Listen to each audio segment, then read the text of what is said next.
Good evening. I think let's get started. First of all, thank you all for taking the time to join this Revolt Live webinar.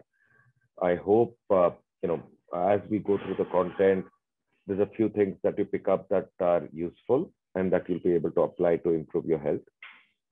My name is Vivek, and I think over the next 1 hour, we'll try to cover two things. One is understanding, like we say, the topic, which is, crimes that glucose and insulin commit, right? And also take a Q&A at the end, and we'll try to cover that in the next, 45, 50 minutes of the session with around 10 minutes of the Q&A. I'm the CEO and founder at Revolt Life. We are focused on how do we work with people suffering from different lifestyle conditions and help them get to significantly better health. In most cases, it is reversal of conditions such as type 2 diabetes, hypertension, obesity, PCOS, which is what we work with on our clients. And we'll talk a little about what we do as well towards the end. And, so without much ado, get into the subject for the evening, which is understanding of, glucose, insulin. I think these are all terms we've heard, but what do they mean? How does that impact what we do? How does that impact our health? How do we know, what problems we might be facing? And, what could be early warning signs? What could be diagnostics? And how are we able to make choices that help improve our state of health? So that's what we'll broadly cover, which is essentially, an introduction to glucose and insulin. What is the relationship between the two? What is the impact by either of these? And eventually, if left unchecked, there is, crimes that they commit within our body that impact our state of health. Let's understand those. And then, like I said, look at some of what we call the early warning signs, the diagnosis, and eventually, a solution to help solve it if you have the problem. So essentially, all of us know glucose. I think my earliest introduction to glucose perhaps was Parle G, right? Or what we used to call glucose biscuits while we were growing up. And, it's a simple carbohydrate, right? Made up of, a carbon, hydrogen, and oxygen molecules.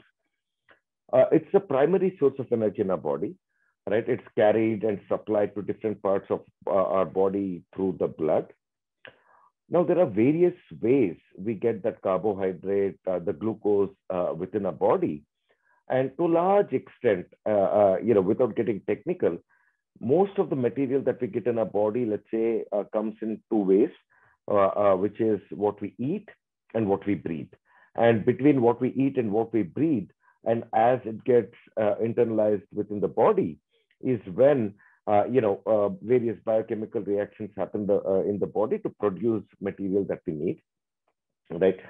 And the other way to think about it is, while there may be other compounds, chemicals that are made by the body, the input for all of them are based on what we consume, right? Which is what we breathe and what we eat.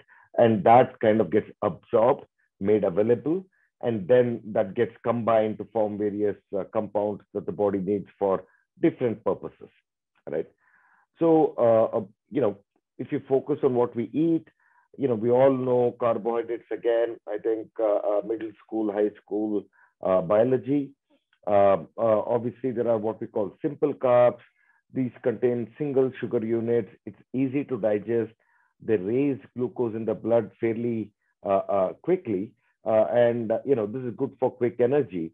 And with all the sporting action happening around us as we speak, if you think about a Wimbledon or the Olympics that are coming up, or etc., when you get a break, you have a quick drink, you have maybe a banana. All of these are simple carbs. And the reason these athletes kind of resort to these is this helps in getting quick energy into the body, all right? And the various kinds of this energy would be glucose, fructose, galactose. These are different compounds of sugar, right? And then if you take a look at complex carbs, these contain three or more sugar units. These are, obviously because it's a little more complex compound, right? Difficult to digest. They need to be broken down, and hence they release the glucose slowly, right? And hence the release of that energy within the body is relatively slower, and to that extent, it keeps us kind of full for longer, right? And this has got both its pros and cons, right? And we'll kind of explore that a little as we go forward. But one thing to note is we may eat it in various forms, right? Simple carb, complex carb, etc. But as we eat it, first it gets broken down into small pieces, starting with the mouth, next in the stomach, with the acid acting on it, and then it starts flowing through the intestine. And when it flows through the intestine, there is further breakdown that happens, because to enter the body from within the intestines, right, they have to be at a very small sized molecules. And that is when it enters, and in a way, reassembly happens once these enter the human body, right? So essentially, that's the way they work. It could be simple carb, complex carb. All of them determine the ease with which they can be broken down and the velocity with which they can be absorbed for within the body for it to be used, right? Various sources of glucose, obviously, simple carbs can be many things, right? I mean, starting with sugar, right? You eat sugar, that's a super simple carb, very easy to break it and, kind of enter the body. And that is what's called sucrose, breaks up into two molecules, one of glucose and one of fructose. It could be various, cakes and sweets and a banana, etc. All of these, like we were saying, lead to a fast release of glucose and keeps us fuller for a lesser time, right? And it's good for instant energy only if you're expending energy, right? Complex carbs release it slowly, fruits, vegetables, all of these, while they have carbs, it just takes longer for the process of breaking them down, for them to be absorbed, and then for them to enter the bloodstream. And hence it keeps us feeling full for longer. In a way, it helps with weight loss, right? And if you were to take a look at this one more class, which of late is fairly prevalent, these are what we call hidden carbs, right? And most likely they are simple, but these are places where we don't expect there to be carb, right? So anything processed that we eat, and some of the things here will be surprising. For example, there's a sauce or a ketchup, right, that you use. It is spicy, right? And yet you may not realize, but 60% of it is a simple carb, right? And that again leads to rapid increase in the glucose levels in the body, etc. So, one of the things that I don't think we're being taught in school, but I think which is increasingly super important, especially as you hit the 20s, 30s, and higher, is how do we read nutritional labels? How do we, interpret those? And how do we therefore determine how useful is that, or is that something we should avoid? And, for those who are interested, I think in a series of webinars that we're doing, that would be one of the webinars that we will be conducting. But processed food in general, has a lot of hidden carb without us understanding it, right? And so that's something that we need to be wary about and careful about. Now, what triggers high level of glucose, right?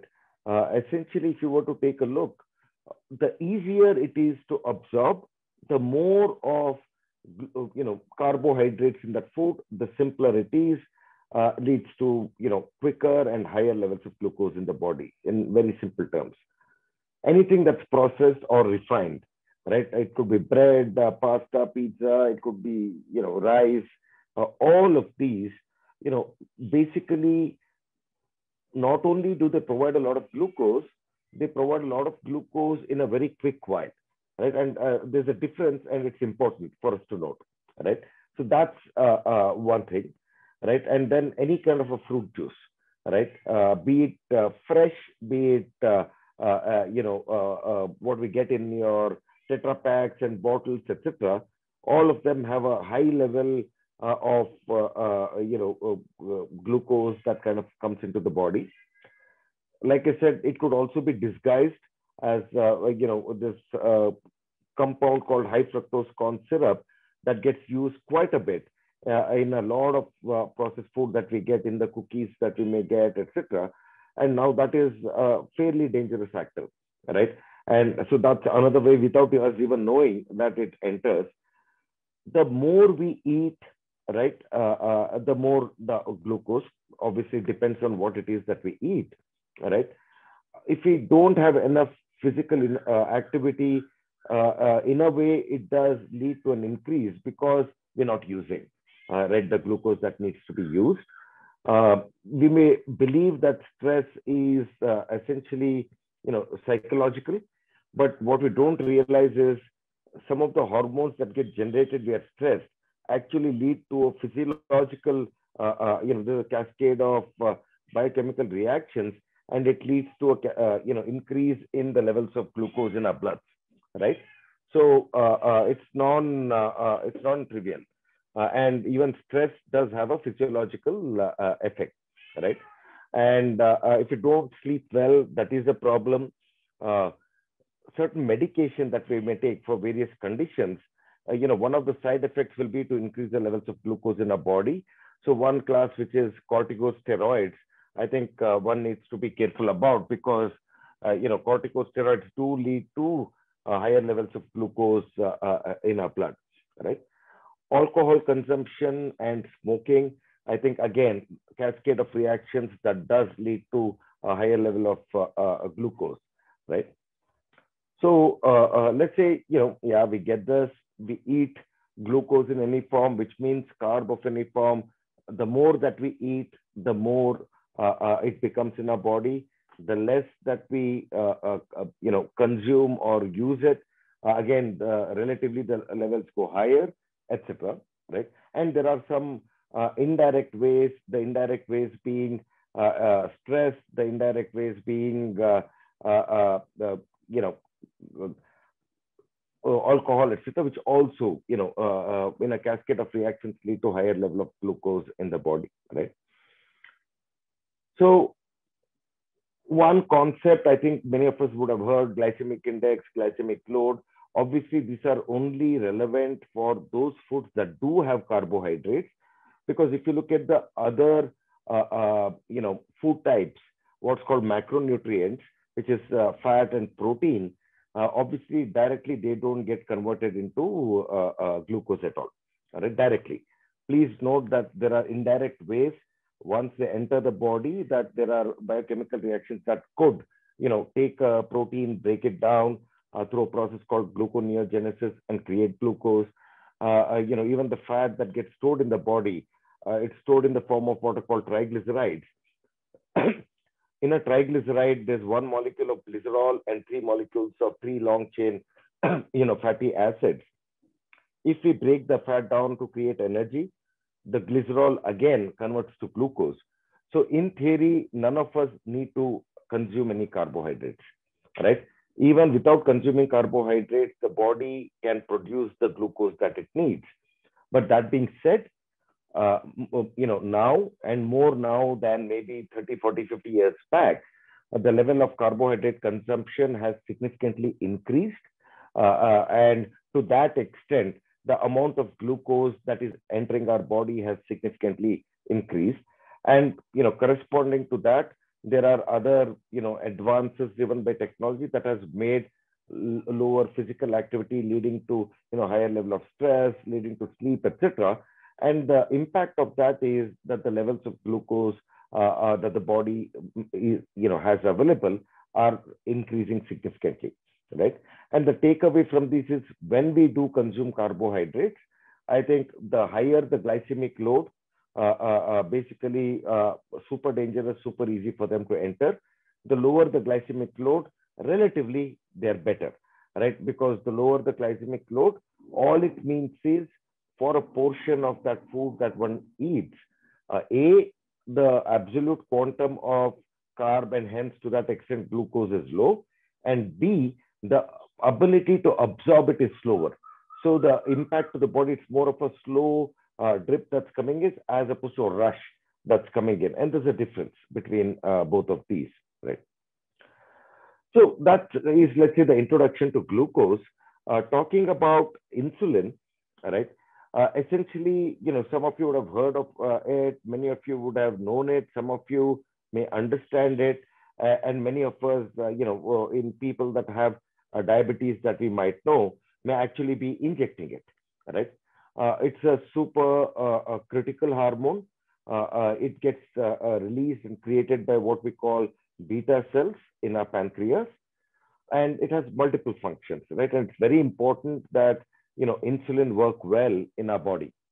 One, it is mediates or it helps and enables entry of glucose into every cell in our body, right? Again, we all know the concept of cells. We are made up of a series of cells. Cells together make tissues. Tissues together make organs. Different organs are specialized in different functions, be it the liver, be it the kidney, the heart, the brain, etc. And as a human body, all of them coordinate, right? And the brain and the spinal cord, what we call the central nervous system, are orchestrating, right? Or the dance, the magical dance of all of these coming together to do simple things that we do, like sitting, like listening, like talking, like using our hands, right? All of these are kind of orchestrated and driven by our central nervous system. And pretty much every cell in our body is like an automobile engine. A, it needs to be fueled. B, it produces energy. All right. And the sigma of the energy we have is the total of the energy that we have is the energy that is produced by every cell in our body. All right. And our cells can produce energy with multiple fuels. So, they are very, very, adaptive, super intelligent, super smart, if you will. Unlike an automobile engine, which is either a petrol engine or a diesel engine or an electric engine, in the case of a body, every cell, can use any kind of fuel and produce energy. But that's the beauty of the evolution and the way the human body has evolved. So be it glucose, be it amino acids, which is what comes when you break down proteins, be it fatty acids, that is what fats are made up of. Any one of these can be used by the human cell to produce energy, right? But to produce energy, all of them have to enter the cell. And I think the whole equilibrium of the human body, what is biologically called homeostasis, depends on how, only the things that need to enter the cell, only the things that need to exit the cell, and it's kind of tightly controlled. And the way this works is there are what are called gates and receptors on the surface of the cell, right? And, for a specific material, there is a kind of a logical key. And only when that logical key is used will that specific material, that gate open up and the material enter. So to that extent, logically, I mean, it's like we need a key to enter open the door and enter houses. Right now, every nutrient for that to enter the cell needs a specific kind of a receptor and needs which will be on the cell surface and needs a specific kind of a key to open it, right? And for glucose to enter, also any cell there is a need for a key, right? And that key happens to be insulin, right? So when we consume insulin, the body must produce insulin, right? And they must go together with insulin opening the door of every cell and glucose getting deposited. So they work very tightly together, right? And which is why we, talk about the crimes committed by them together, glucose and insulin, when they go out of whack and out of control, right? But insulin also has other roles. A simple way to think about it is one goal is facilitating energy for long-term use, right? That's a role that insulin plays. What does it mean? The long-term use of energy is in the body, it is stored as fat, right? So think of glucose and compounds of glucose being like savings account. For all your transactions, you dip into those and transact. And think of, let's say, fat as being your FD or your investment. You don't need it, but when the need arises, we will dip into it, break it, and kind of consume it. Right? That's the way. There's a priority in which energy consumption happens, and the first priority goes to glucose. Right? So insulin, one, ensures entry of glucose into every cell, and two, it also drives how much fat should be, how much of the glucose. And please note, what is getting converted to a fat is the glucose that we eat. Right? The glucose that we eat gets converted in the liver to fat and stored for later. Right? So 2 points: entry of glucose into the cell, insulin is needed. Level of insulin determines how much of our glucose gets converted to fat and stored for later use. Higher the level of insulin, higher will be the conversion to fat, right? And obviously, there are the entire balance of the body. There are, parties and counterparties. So for insulin, there's another hormone called glucagon that works with it together to ensure that at the right time when insulin needs to come down, glucagon goes up, etc. Right? So helps with hormone control as well. Now, if the question then is, if and I think while I put it together, there are reasons that will lead to higher levels of insulin, right? So, based on what we've understood about glucose, based on what we've understood about insulin, the higher the level of glucose in the body, higher will be the level of insulin. And why is that the case? Because for all the glucose that's available to be provided to each of the cells, you need insulin to be able to open the door to every cell to deposit glucose, right? There are some indirect causes of higher insulin as well. Higher level of protein, that again leads to an increase in insulin. If we eat fats that have a very harmful kind of fat called as trans fat, that again leads to higher level of insulin. Fructose, and I'll talk about fructose in a little bit. Fructose doesn't lead to higher level of glucose, but fructose does lead to higher level of insulin. Same with protein, right? The glucose levels may not go up, but the insulin levels end up going, right? And the other thing is some practices such as eating frequently. For example, every time we eat, obviously there's a corresponding insulin response. But one way I'd like for you all to think about it is not linear. If I eat X glucose corresponding, if I eat X corresponding to X, Y glucose gets created, Y insulin gets created. So if I do 2X, then 2Y, unfortunately, that's not the way the body works. There is the way it works is there's a disproportionate amount of insulin that gets released the first time. Right? It's what's called insulin first response. So the more frequently we eat, the first response is always disproportionate. And then for the delta gap, if we need more insulin, is when the pancreas will produce more, and then there are further releases of insulin into the bloodstream. So this insulin, that's the first response, is typically pre-secreted and stored, and only released when the trigger comes, and that trigger is everything that we see on our screens. All right. Now, obviously, if we are stressed all the time, again, like I said, it leads to higher level of cortisol. And the way stress plays out is, if you go back enough in time, a stress would be physical stress, physical danger, right? Let's say you're taking a walk in a forest, and suddenly there's a tiger that comes in, and that's a high level of stress. And our body has adapted for us to respond well to that situation, which is either I need to fight the tiger, or I need to run very quickly and save myself, right? Purely from a survival perspective. For either of these, what's called the fight or flight response, one needs high level of energy.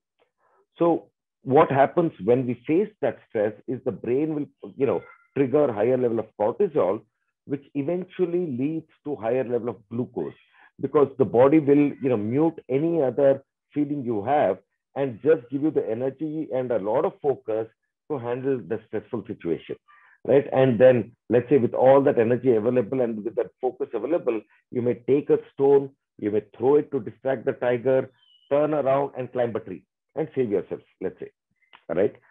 But to do all of that, since you need a lot of energy, the higher level of stress leads to higher level of cortisol, which eventually leads to higher level of glucose, which in turn leads to higher level of insulin, right? Because higher level of glucose triggers higher insulin. So stress again, well, it's not just in the mind, does lead to higher level of insulin, right? So as while I will kind of unpeel it a little further as we go forward, let's understand that high levels of insulin are not good for us, right? So to that extent, everything that we're seeing on the screen are things, if we want to reduce the level of insulin, we need to minimize. Carbs, directly proportional to amount of insulin, we need to eat as low of carbohydrates as we possibly can. Proteins, higher level leads to higher level of insulin. Just eat enough to feed your muscle, to help it recover and maybe to build it, but not higher, right? And similarly, fructose, and again in fructose, our minds may go to fruit, but I think from fruit the amount of fructose we get is very little, or it's not significant.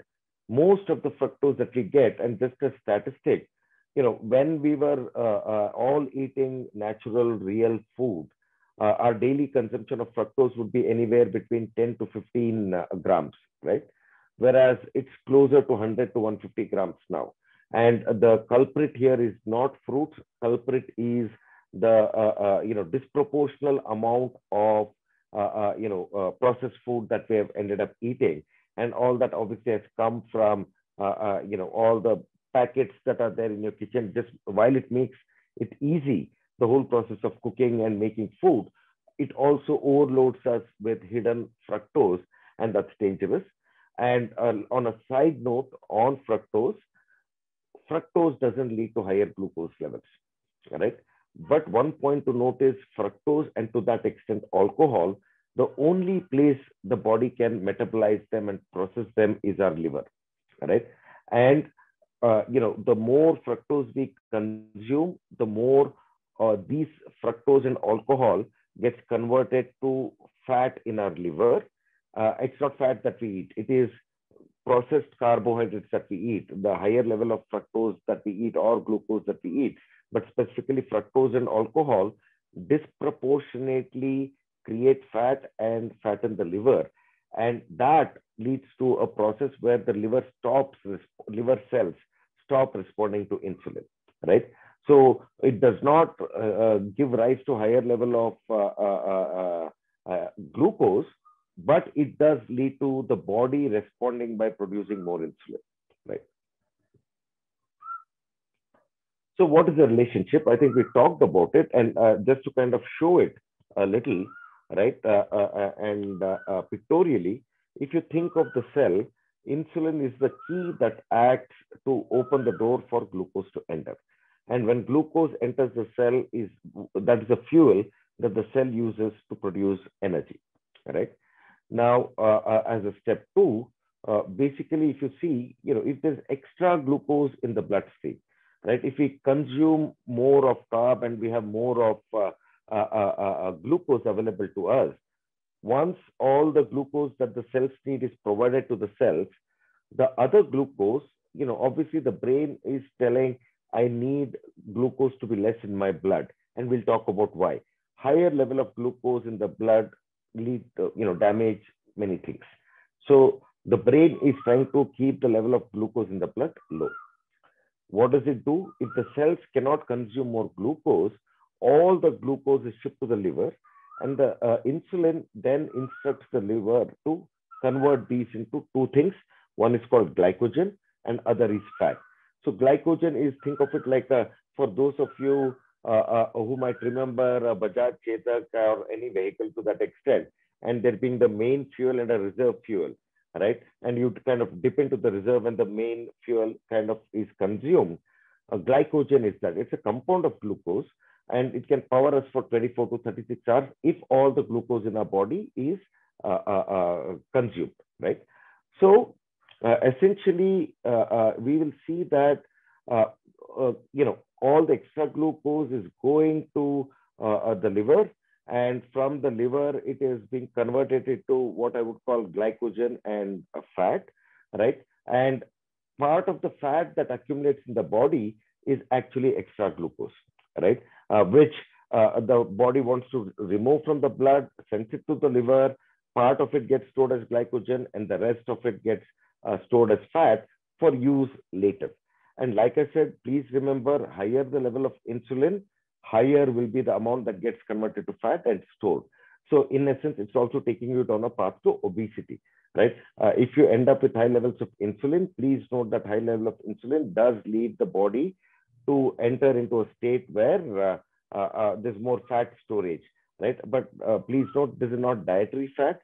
It is not fat that we eat, but it is fat that gets produced in the liver from the fructose, the alcohol, the glucose, etc. Right? So let's talk about two things. We've talked about the glucose. We've talked about the insulin. One, what happens when there is extra glucose in our blood, right? What's called hyperglycemia, right? And essentially not something that helps. One, we realize through what we've covered so far that higher level of glucose leads to higher level of insulin, and hence higher level of insulin also leads to what is called insulin resistance, which is where, like I said, when there is fat deposition that happens in your liver, the amount of insulin needed to open the key will be higher. So the more fat gets deposited in your liver, the more is the insulin needed to act like a key, right? And that process is called insulin resistance. Essentially, the way to think about it, to do the same job, the amount of insulin that the body needs will become higher and higher and higher, right? And the way to think about it is the cells are becoming resistant to insulin, which means, if I needed a key of magnitude X, now I will need 2X and 3X. So to that extent, our beta cells in pancreas need to keep producing more and more insulin. And when that happens, essentially our level of insulin resistance goes down, right? Increases. So the level of insulin increases, our sensitivity to insulin goes down, and our cells become resistant to insulin, right? Other than that, endothelium is a very critical layer. And the way to think about it is the innermost layer of our arteries. And arteries are a integral part of our circulatory system. All the nutrients that we eat, all the oxygen that we breathe, the way it gets supplied to different parts of the body is through our bloodstream, right? And arterial health is very important. And if we have higher level of glucose, it does lead to damages to the endothelium, right? It does lead to what is also called glycation, right? Where there are molecules that are going in our blood that get coated with glucose. And that's not good, because then the molecule that they coat with glucose kind of loses its identity and is not able to be used properly, right? It leads to something called as oxidative stress, which again is not good for the body. It increases the process of what's called inflammation. And inflammation, there's a good part and a bad part. Essentially, think of inflammation as that biological process that calls all the medical community of the body to come and help fix problems. If you fall down, have a wound, and then, that's called acute inflammation. And all, various people to repair it, to protect it, to ensure bacteria don't enter, etc. All of those cells travel to the site of the wound and kind of help fix it. However, assuming that there's no infection, and yet our body is in a state of inflammation, is like crying wolf, right? The medical personnel will keep getting called, but there's nothing to fix, right? Simplistically. And that's called a state of chronic inflammation. And that's harmful, right? Many of the modern day diseases all have an inflammatory pathway, and higher level of blood glucose also leads to higher level of inflammation, right? And obviously, glucose toxicity can damage multiple things. It'll kill cells, right? It'll badly impact various arteries, and typically it is the smaller, what's called microvascular diseases, which is the smaller cells that get impacted and at the extremities of our body. So, for example, we'll start becoming blind slowly because some of our, cells in our eye, what's called retinopathy, will start slowly dying, right? There's nerve damage that will happen. There is, eventually gangrene, right, where you might need to amputate, etc. It's cells in the kidney that will get damaged and so on, right? Takeaway, high level of glucose harms the body, right? And I think pretty much all of us know that, but these are some of the pathways or mechanisms that will happen. Independently, it also leads to higher level of insulin, and that's called hyperinsulinemia, right? Now, hyperinsulinemia leads to insulin resistance, and this becomes a vicious cycle. If we end up with a high level of insulin, that high level of insulin will drive insulin resistance. So to do the same job, our body will need to produce even more insulin, right? So this, insulin resistance will drive higher insulin. Higher insulin will drive insulin resistance. And essentially, the vicious cycle, what does it lead to? It starts putting pressure on our pancreas to produce more and more and more insulin, right? Till our body cannot produce any more insulin, right? So that's what this vicious cycle does. But with that high level of insulin, we also know that higher level of insulin means higher amount of storage of energy in the future, for the future, as fat, which is why it leads to what's called visceral adiposity, which is fat collection in and around your abdominal organs, right? And these in turn make the insulin resistance worse as well, right? And again leads to higher level of inflammation and obviously weight gain because of excess storage of fats. It also leads to higher risk of what's called atherosclerosis, which is plaque formation in your arteries, leads to hypertension, increases the level of triglycerides because, as we have higher insulin and we have higher fat production, all of those are triglycerides that are being shipped to different parts of the body. In fact, what's also not written, it reduces what's called your HDL, which is high density lipoprotein.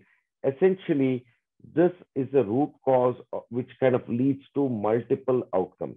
And there's also an increased level of what's called androgens, which are your male hormones. And in females, that takes you down a separate path, that it takes you down a path towards PCOD, PCOS. So as you saw there, while we may know multiple ailments, right?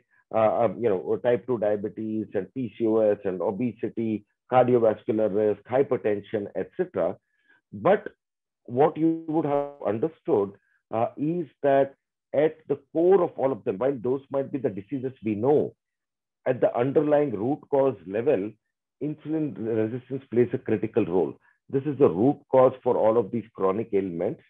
And whatever led to insulin resistance, which is higher level of carbs, right, higher level of stress, etc., will eventually take you here. And there are two ways. Once the cells are filled with glucose, they cannot accommodate higher glucose. And that leads to the body producing even more insulin, right? And eventually the cells say, hey, Mr. Key, I'm not going to open because I'm full. And because the glucose can't enter there, it goes to the liver, it gets converted to fat. And that's the cycle that we kind of talked about, right? So, we looked at this. This is a normal condition. Glucose, we eat, what we eat gets converted to glucose. That glucose enters the blood. The body figures out how much glucose and makes the corresponding insulin. Insulin opens the door to every cell and glucose gets deposited, right?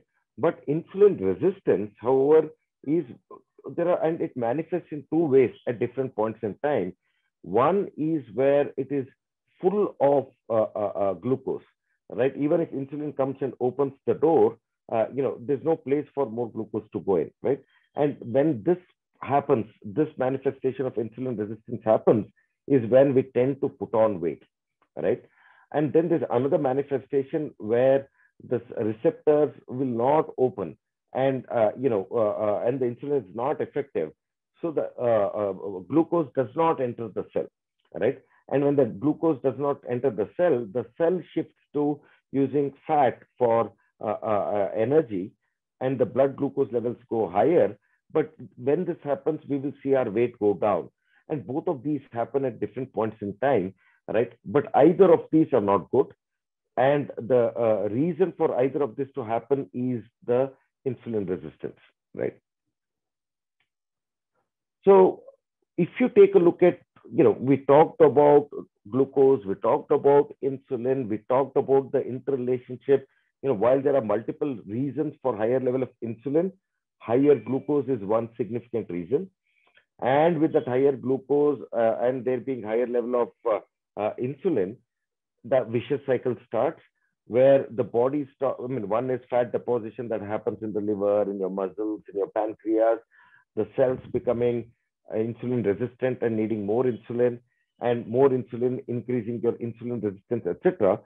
Essentially, where the body starts producing more and more and more insulin, and the effectiveness of insulin going lower and lower. And that's the vicious cycle we are in. And that has started, let's say.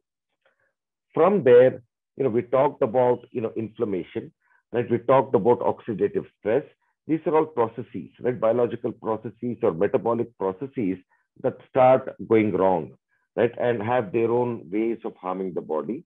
This glycation, which is, like I said, glucose surrounding molecules that are in our blood, the level of triglycerides increases and HDL comes down, which increases the chance of plaque formation in our body. And then there's what's called beta amyloid. These typically are metabolites that are released in our brain when we use our brain, right? But when those metabolites start getting deposited, every night they will get cleaned. However, if you're insulin resistant, then those don't get cleansed and they start collecting and also start forming plaque. Similarly, there is plaque formation that happens in our arteries, right? And so on. That eventually, and we talked about how leads to the body putting on more weight, which is obesity. Leads to one is we talked about insulin imbalance, but there are other hormones that also get impacted, like leptin, cortisol, etc. Right? But let's leave that on the side for now.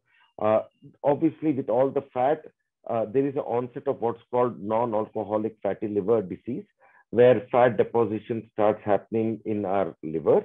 There is what's called dyslipidemia, which is, our lipids start increasing, our triglycerides starts increasing, right? And there is formation of the plaque that's happening, which is atherosclerosis. Your endothelial, flexibility gets lost and dysfunction starts. Now, this again, we may or may not recognize unless we look inside the body and do specific tests. But with this, the next level of manifestation is your type 2 diabetes, your fatty liver disease, your PCOS, Alzheimer's, hypertension, etc. So this is what the medical field currently calls, metabolic syndrome.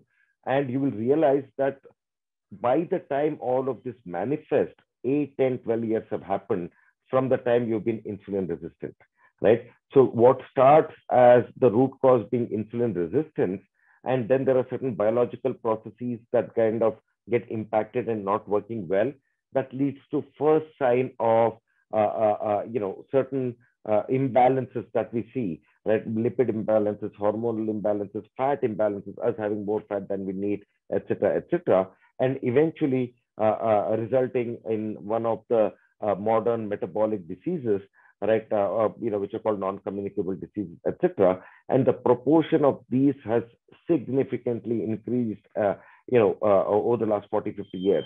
What used to be 1 in 20, 30 people that used to have it, it's now 1 in 2 or 3 adults. And the age at which people are getting is becoming younger and younger. And the reason is very simple.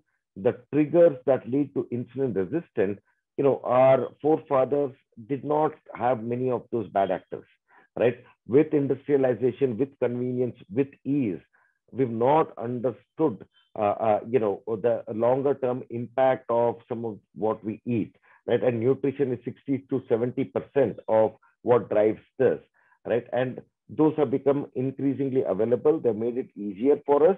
But as we use them, and as our kids start using some of these processed food much earlier, all of this happened much earlier, right?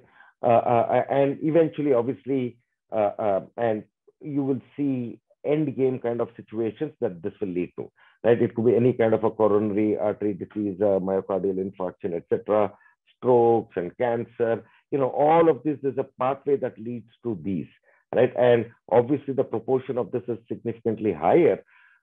But while you may not understand all of this, let's say medical slash biological babble, I just want you to get the logical flow and to understand and frame it in your mind. And I would take away from this slide, please do take away that if I have insulin resistance, I'm at a higher risk of everything that we see around it. And over time, I will become type 2 diabetic or get hypertension or, plaque formation, etc. And it takes 8, 10, 12 years. So if you want to take a preventative view, first check whether you are insulin resistant, fix it, right? If you're already type 2 diabetic, all this journey has already happened. And in a way, layer by layer, all of this have to be undone if you want to truly cure or reverse it. Right? And obviously, medicines don't help do that. So what are the early warning signs, right? And if you want to confirm it, how do we do it? And then eventually, what is the solution, right? So early warning signs, basically, if you see your middle being disproportionately bigger to the rest of your body, if you see a trend of your weight increasing, right? Clear signs. Almost everybody, there are a few exceptions that are insulin resistant, that have hyperinsulinemia. You will see that because of the extra fat being produced by the liver gets fatty, the pancreas gets fatty, the organs around the abdomen get fatty. So the middle is a little abdominal obesity, right? Rest of your arms, legs, etc. could be thin, but your abdominal obesity is one early warning sign to know that this is at play, right? Feeling fatigued without much effort, obviously in women, menstrual irregularities, with hair fall, acne, maybe, hirsuteness, etc. These are all, again, early warning signs.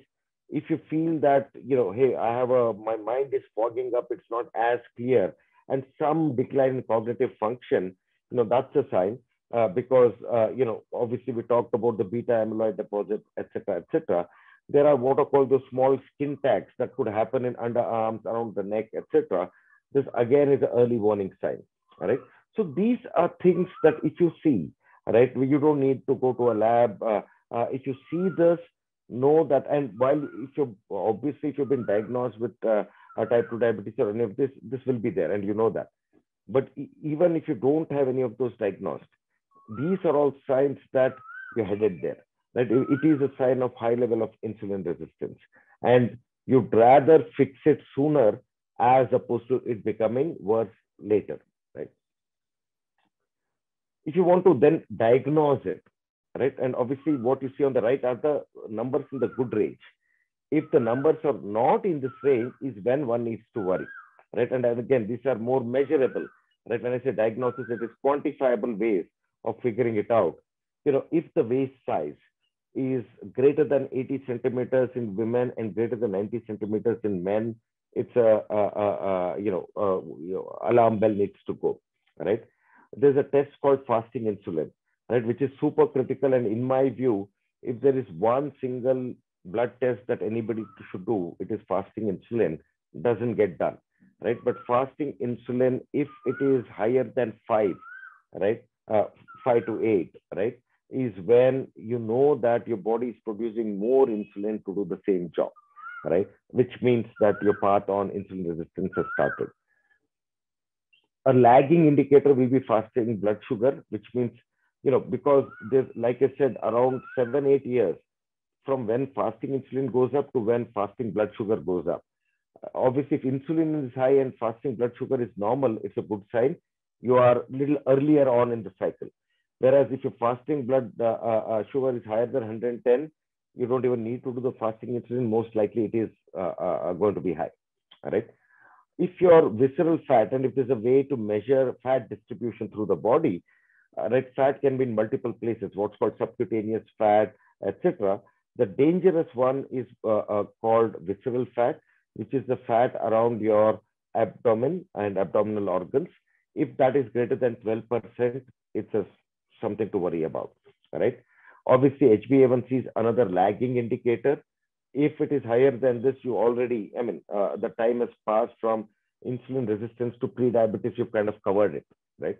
But obviously, if it is higher, you know that there is insulin resistance inside, hyperinsulinemia, etc., right?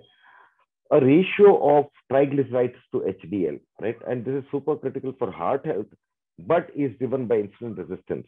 What does it mean? If you do a lipid profile, there is one line in that called triglycerides. There's another line in it called HDL, what is commonly known in as our good cholesterol, right? And there's no good or bad in that sense, but that's a topic for another webinar and blog maybe. But you divide your triglyceride number by your HDL number. If it is less than 1.5, fantastic, right? We can write an insurance policy, you will not get heart disease. But if it is 1.5 to 3, kind of okay, it's greater than 3, you need to worry, right? And it is a clear sign because when the liver starts producing more fat, your triglycerides increase and your HDL comes down, right? And that increases the ratio. Whereas if the amount of fat production in your liver is lower, triglycerides will be lower, HDL will be higher, that ratio will be lower, right? So this ratio will tell you, right, how much is the fat production in your liver in a sense, and will also tell you the extent of hence the level of insulin resistance that's there, right? Independently, HDL needs to be greater than 60. If it is less than 60, something to note, right? If your BP starts increasing, but these are all, clear signs. Water has passed. It's not an early warning sign, right? And the other thing I would note is take a look at one thing called hsCRP, which is an inflammatory marker, right? Obviously, if that consistently is at a high level, you know that the body is in a state of chronic inflammation, and that while there are many pathways, one pathway for that could be insulin resistance. So these are things to kind of look at and assess where one is, right? And obviously, if one has been diagnosed with a lifestyle condition, then you don't need to do this. You know that's the case. But then my argument would be the medication you may be taking for, let's say, hypertension or cholesterol imbalances or type 2 diabetes, etc., they are not solving the problem. They're only solving the symptom. If you want to really solve the problem, you have to solve the root cause, which is insulin resistance, and you have to make your insulin sensitive again. And if you do that, all the manifestations go away. We work with multiple clients who are no longer diabetic, no longer on medication, by helping fix the root cause. And that's what the focus should be, right? Medicines don't help. Solution is quite simple to that extent. What do you eat matters a lot. When you eat is important as well. And I would say if there's one thing to change, that will be what do you eat and when do you eat. And I would say, obviously, from the way, eat low carb, eat medium, adequate protein, and the rest should be healthy fat to give us the nutrition that we need. When you eat, 2 points, try to eat in an 8 to 10 hour window and ensure that you have dinner at least 3 hours before you go to bed, right? There's a process of cellular maintenance that happens when we sleep called autophagy that will not work if the body is digesting. So try to eat your last meal of the day. And when I say last meal, means anything. You eat just before going to bed or drink milk, that also needs to get digested. So try to, other than water, try to close everything that you eat at least 3 hours before you to go to bed. See if you can eat in a 10-hour window, let's say 9 to 7 or a kind of a window, and rest of the time you don't eat. In the carb that you eat, though we want it to be low carb, make sure you take the lower glycemic load. Use a lot of vegetables, some fruits, etc.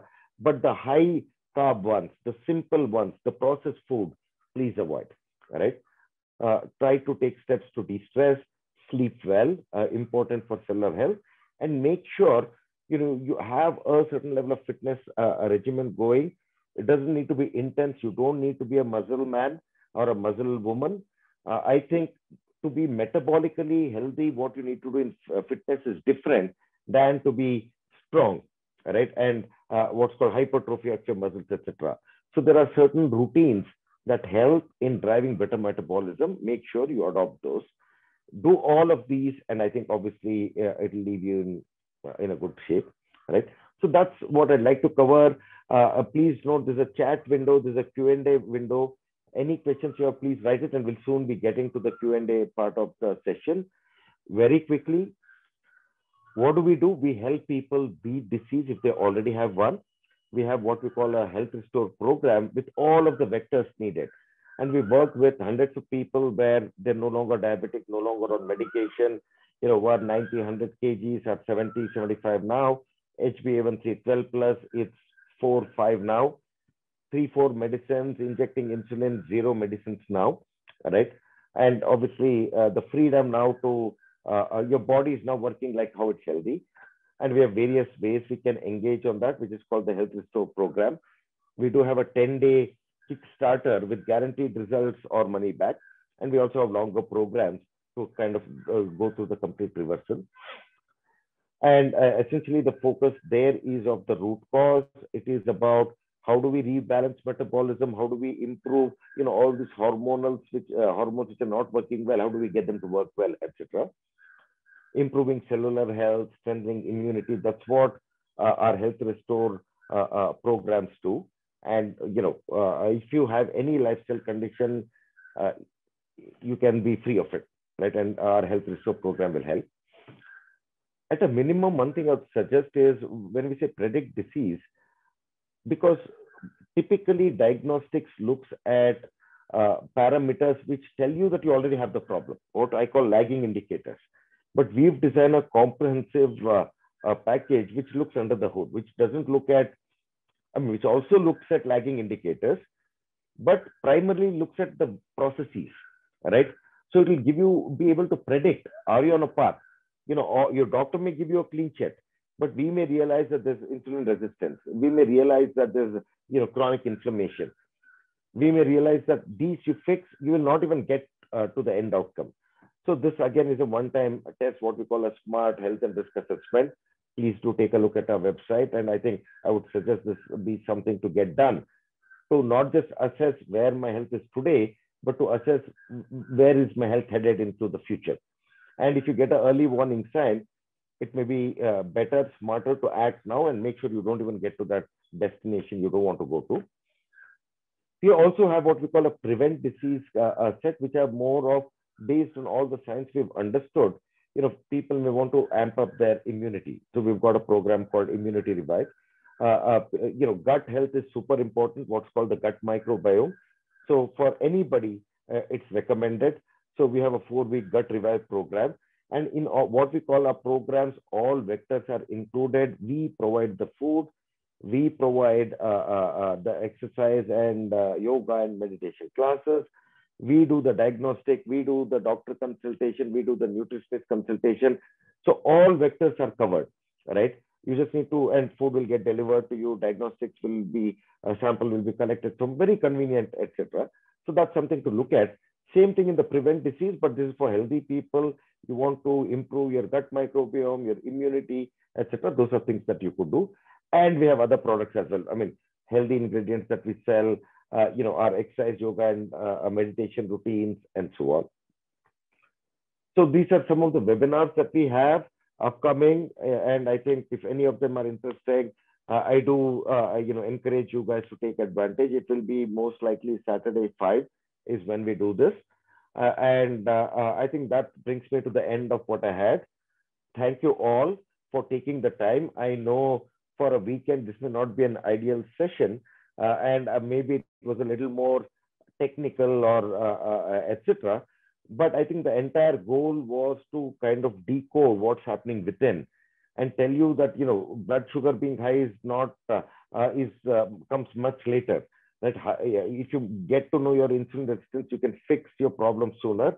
And even if you want to fix all the problems of hypertension and higher triglycerides, etc., medicines will help symptomatically. And at a minimum, please do that. But if you want to solve it at a root cause level, we need the hormones to be rebalanced. And what does it take to get there? And obviously, as a company, what do we do towards that? So thank you all. I hope there are a few things you've taken away that you can apply and improve your health and start your transformational journey. Happy to take questions. And once we address the questions, there'll also be a poll. It is anonymous. Please do help us. These are series we're trying. It is for people like you to take advantage of. But the feedback will help. I mean, was it too technical? Was it boring? Right? Should it have been more visual? Should it have been a conversation? Any ideas that you've taken the hour, please do give us the feedback so that we make this 1 hour more meaningful when we do sessions like these. So Q&A followed by a quick poll on your screen to help give us feedback. And if anywhere in India the smart health and risk assessment is something you can take, maybe that's a link that we can send to evaluate and get that done. In Bangalore currently, you have a problem, we can have our program that will fix it. So happy, please do get in touch with that, with us for any of that. So there's one question which says, which diagnostic tests are easily available through ThyroCare, Lal Padlab, etc., for detecting insulin resistance in a person? So, there are, and I would say fasting insulin is available. There's something else called HUMA-IR that may not be. And, basically, if you do a fasting insulin, do a HbA1c and a fasting blood sugar, do your lipid profile and figure out your triglycerides by HDL, that should kind of give you a quick sense. But if you want a comprehensive view, we, like I said, we do have our own diagnostic, which we do anywhere in India, right? And we have our own AI that kind of does the assessment. I would urge you to kind of take a look at that as well, right? Okay. I think there's another question on, can type 2 diabetic consume fresh fruit, fresh juice and buttermilk? Yes and no. Please avoid fresh juices, because when you make a fresh juice, to make the juice, basically the concentration of glucose is significantly higher when you make it into a juice, right? Smoothie is still okay because everything from the fruit is maintained. Whereas when you juice it, right, it's just a higher concentration of glucose that comes in. I would, fruit juice of any kind, canned or fresh, I would suggest please avoid. Fresh in a fruit, if you feel like that, have a fruit, and as opposed to having a fruit juice, point one. Buttermilk is fantastic. You can have that without any problem. So there is, how does less sleep increase glucose levels? Not directly, but lesser sleep does lead to increase in your insulin resistance, which will manifest in higher glucose, right? So higher sleep is important. It's not a direct correlation. Another question, what test would you recommend for me to understand if I have insulin resistance? If I do have, what are the immediate steps that one should take, right? So two things, I think we do also have a guideline of what you should take and what you should not. And like I said, I talked about the test, and like I said, we have our own diagnostic assessment, which you could enroll, or like I said, fasting insulin, fasting blood sugar, HbA1c, your lipid profile. With this, you should broadly get to know. But, or you can consider the Livolt Life Smart Health and Risk Assessment that's on our website. Yeah, I see that the link has been posted for all participants. Okay, there's a question. I'm diabetic due to intake of medicine for triglycerides. Once I stopped and some lesser triglycerides are perfect, diabetes continues. HbA1c is 6.2 to 6.4. Sir, I would say it's in control, which is good. I'm assuming this is with medication, right? Or even without medication. What my takeaway would be that your insulin, you're not fixing your problem. You're ensuring that you don't get damaged by the problem. And these are two separate goals. At a minimum, the goal should be, how do I ensure that my complications out of diabetes are minimized, all right? And for that, if you're at 6.2 to 6.4, it's okay, right? And again, it depends on the medicine you are on. because there is a little more detail. You can get in touch with us. We can have a conversation to give you specific advice if you would like. Certain medications you're on actually are harming you. There's a class of drugs called sulfonylureas. If you have that as part of your medication, it's not helping you. And there are other class of drugs which are okay. Your biguanide, which is metformin, your SGLT2, your GLP-1 analogs, DPP-4 inhibitors. There's a family of drugs which don't harm you. There is some which is sulfonylureas and TZDs which harm you. If that's the medication you're on, over time your condition will worsen.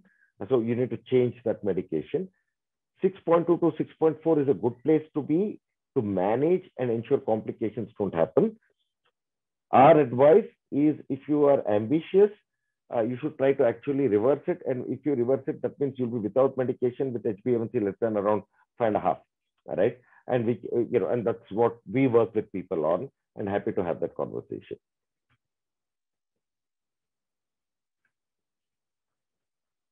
Okay, I think we can take a few more questions, and if there are any. And again, like I said, I hope it's been useful, and I do hope there are things that you took away that change your it was a 1 hour well spent, basically. Any of you that have this problem, you want to figure out if you're insulin resistance, reach out. We have a comprehensive diagnostic that you could consider getting done. If you have the problem, of any of the lifestyle conditions and want to cure it or reverse it, that's something we help in. All right. Managing it, I think, is a separate goal. Obviously, if you're, I would say, 65, 70 plus, and you don't want to, you just want to manage, that's great. But if you happen to be, I would say, anywhere in the 35 to 65 range or even lower, your goal should be to increase what I call your health span in addition to your lifespan. How do you enjoy life and free yourself from choices? And that's what, our Health Restore program does, which takes back the clock to when your body was working well. And then you can continue to, consume practices, earn the right to indulge and enjoy, right? By fixing and get away from medicine. But at a minimum, please use medicines to at least manage and control. Right, curing and reversing is what will need lifestyle changes and going back in time, which is what we help with. So there's another question. It is definitely not necessary to avoid dairy products. I think butter, ghee are super helpful, right? And we, and the journeys that I was talking about, where people go, like I said, from a 12.5 to a 4.5. The food we give them, we use a lot of butter, ghee, cheese, etc. So the only suggestion I would have, try and ensure they are organic, because in non-organic, there are other chemical contaminants that would be coming in, like steroids, etc., which may harm in other ways. Butter and ghee in general is food that are, I think even if you go back in time, mythological gods as real people have been having, right? And I think it is a great product, demonized of late for the wrong reasons. But all the transformations that we do for our clients, we use a lot of butter and ghee. And, in fact, they are super healthier by the end of it, as opposed to, getting worse, right?